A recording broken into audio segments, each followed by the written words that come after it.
Welcome everybody. This is the second episode of Anomaly.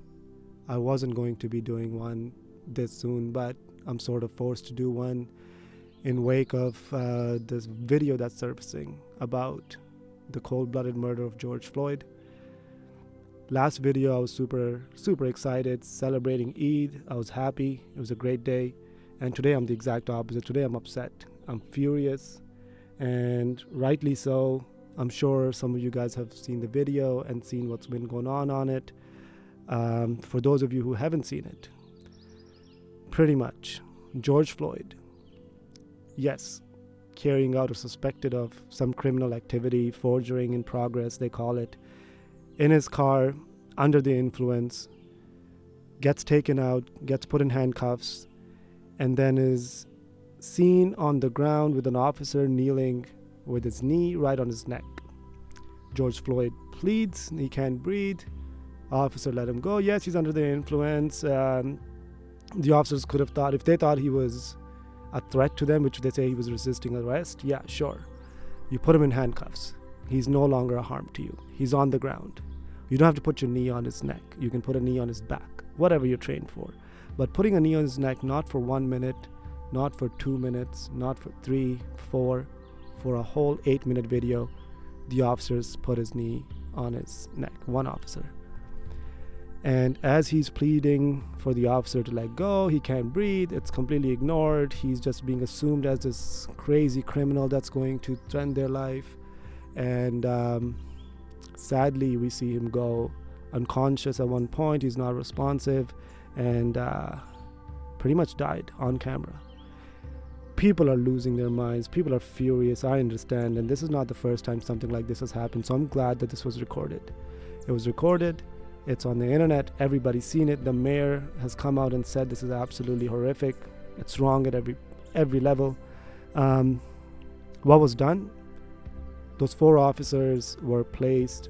I think they were fired. Yeah, they're fired. That's not enough. A man lost his life. That man is not going back to his family. All you have done is punish him financially. He lost a job. He's going to go get another job. That man is not going to live. So I'm trying to keep myself together. I'm upset. I'm pissed off. I usually don't get involved in things like this because it's just a lot of politics. There's 2 sides that are battling each other on how to handle this case. Sorry as I swat away these bugs. It's crazy down here. I'm upset because what the justice was served right now is not justice. That's just a penalty. So something needs to be done. Those officers need to be charged for the criminal activity that they carried out. That one officer just bluntly doing it, has no regard, didn't think he was going to be held responsible for his actions. That's what it looks like. And the other officer sort of justifying his act by standing there, not doing anything. The people are pleading. Nothing is done. Bottom line, they got to be tried as criminals.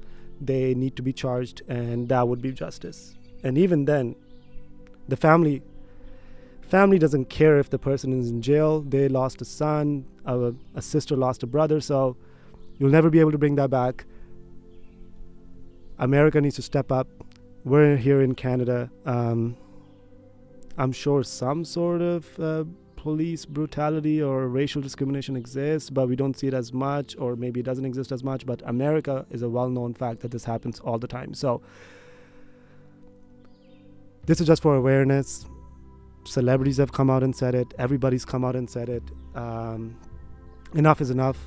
When Colin Kaepernick was taking a knee, people were like, what is this guy doing? He just ruined his career. Ha, ha, ha.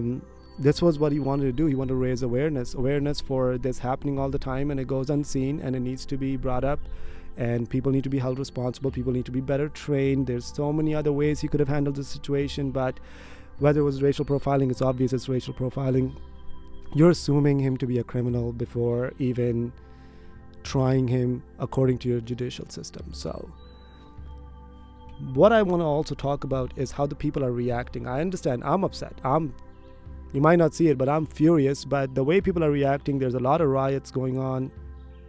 People are taking and bashing police cars. Everybody's just against the police as a whole. Here's where I want here's where I disagree with how they're handling this. I understand people are upset and you want to do things. You're raged. You just want to fight violence with violence. You just want to show them what it feels like.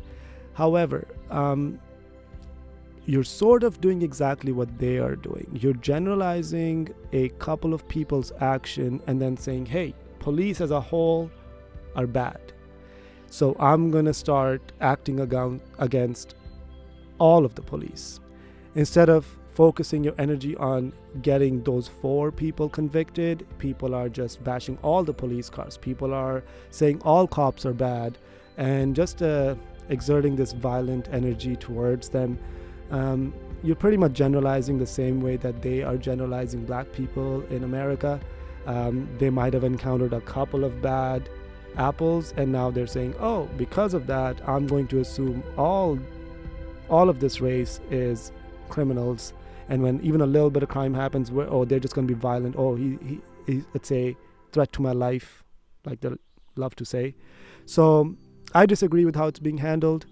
You don't have to start burning things down, start showing anger towards the entire department. I understand they want to get attention.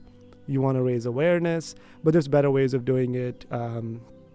There's definitely better ways of doing it, and people are voicing their opinions, and the mayor has taken notice, which is good.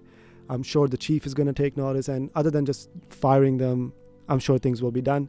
However, we don't need riots.